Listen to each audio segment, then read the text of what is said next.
प्रकाशित के पुस्तक को यीशु मसीह का प्रकाशित वाक्य के रूप में विवरण क्यों किया गया है, आइए हम जानते हैं।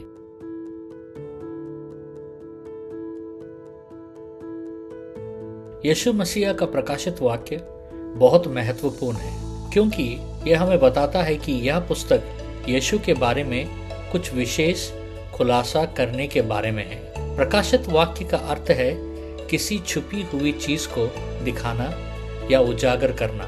इसलिए यह पुस्तक हमें यीशु के बारे में नई बातें दिखाने के लिए है जिन्हें हम पहले पूरी तरह से नहीं समझ पाए होंगे। सबसे पहले इसका मतलब यह है कि प्रकाशित वाक्य की पुस्तक सीधे यीशु से आता है। यह लेखन यूहन्ना के केवल सपने दर्शन का संग्रह नहीं है, यह स्वयं यीशु द्वारा उन्हें दिया गया संदेश है। यह पुस्तक को बहुत विशेष और महत्वपूर्ण बनाता है क्योंकि यह यीशु से उनके चेलों को सीधा संदेश प्राप्त करने जैसा है। दूसरा महत्व यह है, यह पुस्तक मसीहा पर केंद्रित है। यह सिर्फ भविष्य या अजीब प्रतीकों के बारे में नहीं है, यह हमें यह दिखाने के बारे में है कि यीशु कौन है।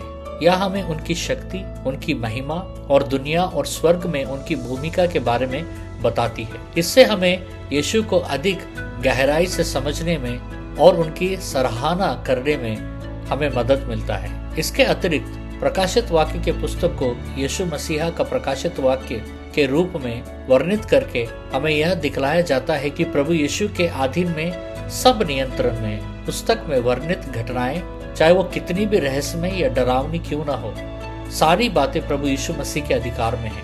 यह विश्वासियों को आराम और आशा देता है, यह जानकर कि यीशु के पास एक योजना है, इसे पूरी करने के लिए पर्याप्त शक्तिशाली है। अंत में यह हमें आश्वासन कराता है कि यह पुस्तक सत्य है और विश्वास योग्य है। चूंकि यह यीशु से आया है, हमें उस पर पूरा भरोसा करना चाहिए। यह हमारे विश्वास को मजबूत करने में मदद करता है और हमें वफादार बने रहने के लिए प्रोत्साहित करता है। प्रकाशित वाक्य के द्वारा हमें अंत में यह समझ में आता है कि यीशु हमारे साथ है और वो हमारा मार्गदर्शन करते ही रहेंगे।